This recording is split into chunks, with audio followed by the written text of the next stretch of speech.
Good evening, and welcome to the 23rd Annual Garden State Film Festival Filmmaker Interviews. I am your host, Mike Cassidy, and tonight I have the pleasure of speaking with the folks behind As Easy as Closing Your Eyes, Parker Croft, the director and co-writer, Aaron Gordon, the writer-producer. Thank you so much for joining me, guys. Hey, thanks for having us. Thanks for having us on. Excited to be part of Garden State. I missed a couple other things that you guys did for the film, so if you wanted to introduce yourselves and give a brief explanation as what it was like being a part of this project, if that's okay. Yeah, absolutely. We have Aaron Golden, who is our fabulous writer and producer and sound mixer and man of many, many talents. He's also the founder of London Blue, which is the production company that was deeply involved in making the film. And this is Parker Croft, our director extraordinaire. I like introducing each other. That's nice, right? Generous spirit. Parker directed the film. He co-wrote it, produced it, edited it, and is the founder of Paper Horse Pictures, which is the production company that made the movie. And yeah, the two of us do a lot of other little twinkly things. Anyone who's produced movies knows that a lot of twinkly things are involved with it. But yeah, we've been doing a lot of work and get it out there. Awesome. So can you tell us a little bit about your film? Aaron, why don't you take the wheel on that one? Yeah, of course. So the film is about a grieving mother. It's a sci-fi drama, sort of set in the nearby future. It's about a mother who has become addicted to a drug called Amistin, which is a black market drug in the nearby future, which gives you dreams about your dead loved ones. So when we start As Easy as Closing Your Eyes, we find Lila in Amistin Anonymous, having become clean and sober after the loss of her son, who she took the drug for a while to see. But in the film, it's her son Bodhi's first birthday since he passed the day after we're watching. So the movie is about Lila sort of struggling with that upcoming birthday and the temptation to use the drug again to see her son.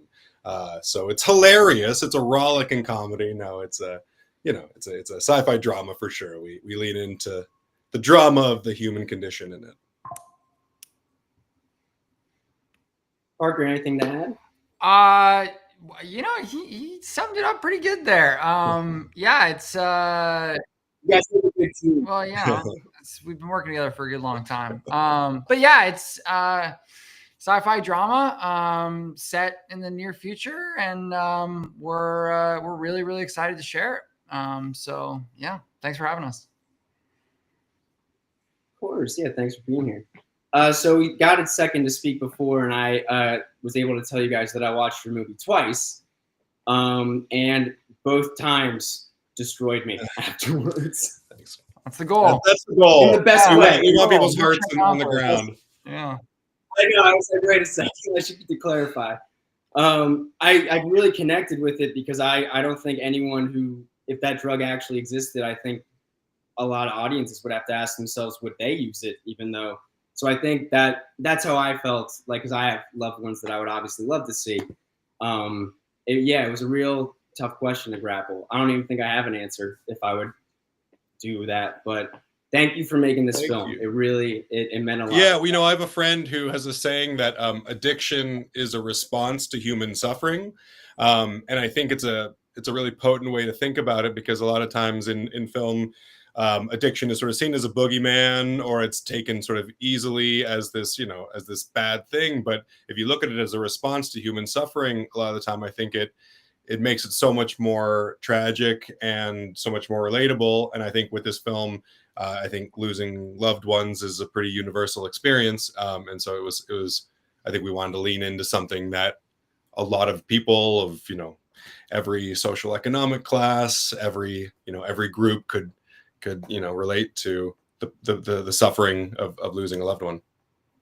Yeah, I just to piggyback on that, I think one of the things you brought up, Mike, that resonates is that you sort of have a question as to whether you would do this or not, and I think that's definitely one of our goals in the film, is to not have this sort of prescriptive moralistic narrative that sort of dictates how you should feel about a certain thing, but maybe sparks more of like a, I don't know, Socratean style discussion after the movie where everyone can sort of ponder whether this is something that would be tempting for them or not, and why. So, I think that, a film that doesn't have easy answers is or at least this film was a strong victory for us, for someone coming out of it. So, for sure.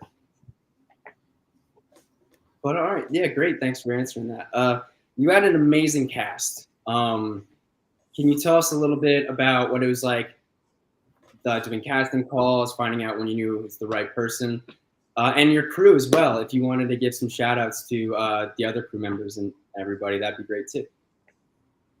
Yeah. Well, there's a lot there to unpack. Let's start with our amazing cast. We spend a lot of time casting our films because it's of course a really important part of the equation. And we saw, thousands and thousands of people for Lila, actually, and several thousand for Kieran, the brother, as well. We started with a really, really open net because, I think something that can happen in the casting process is if you leave yourself open to be surprised, you can find some really amazing stuff that maybe you weren't envisioning exactly the way you were envisioning it when you're writing the film. And so we saw a lot of different people that took on a lot of different angles of attack for the characters. It was really interesting. Strangely enough, we did all this work, and some of the people that ended up feeling like the best fit for the movie were people that we knew already, which is a weird thing, a weird irony there.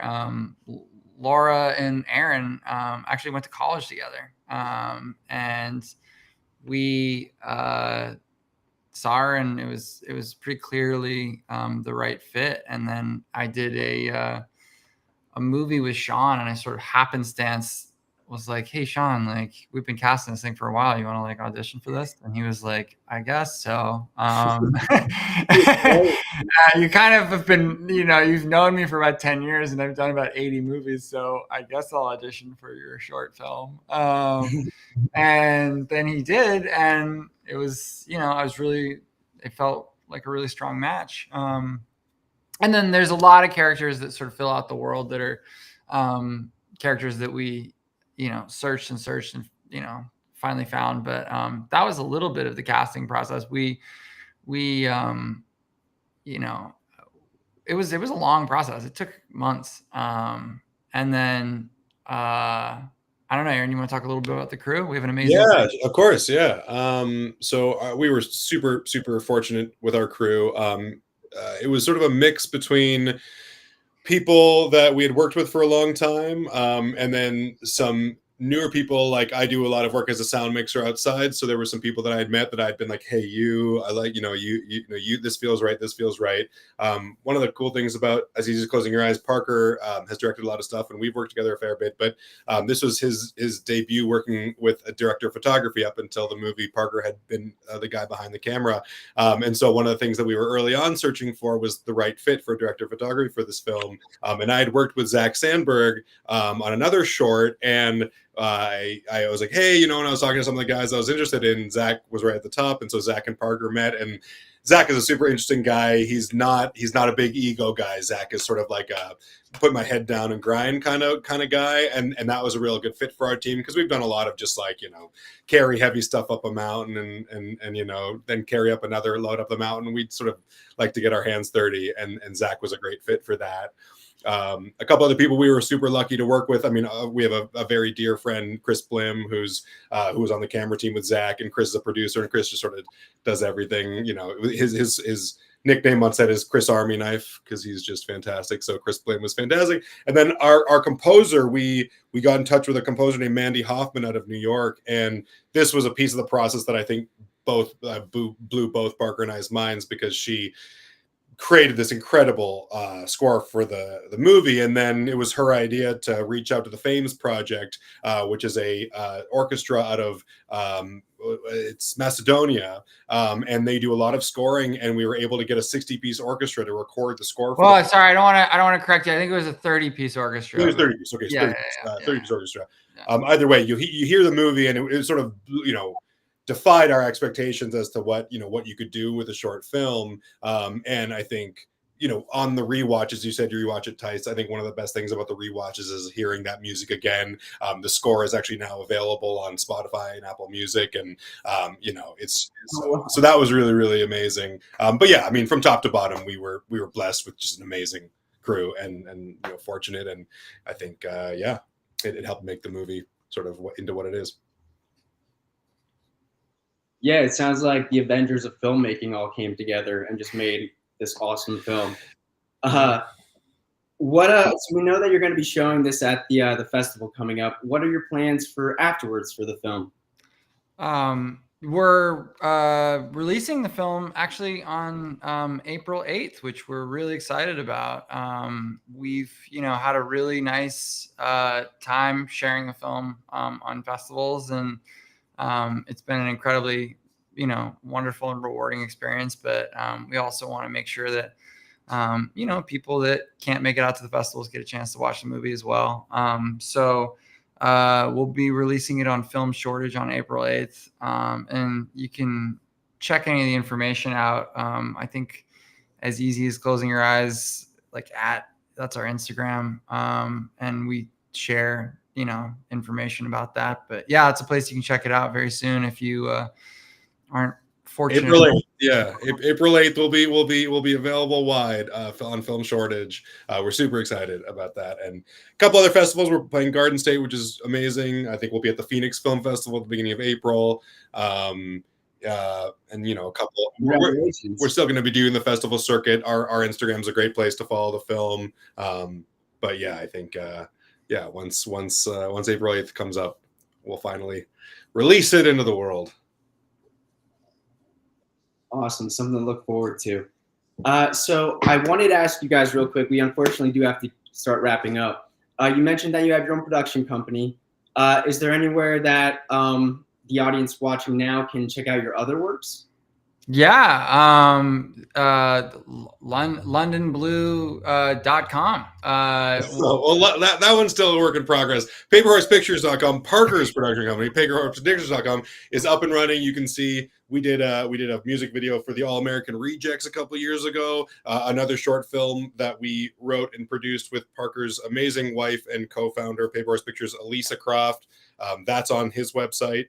So it's all about his website. Mine will get up there. It'll be ready. But when it's up there, it's gonna be so. Oh my god! Good. Oh my god! This is just worth the wait. You just wait. I have to ask for this question now. What did the music video for the All American Rejects? Yeah, Send Her to Heaven. Yeah. Send Her to Heaven, starring Kaylee Spaney. Yeah, it was awesome.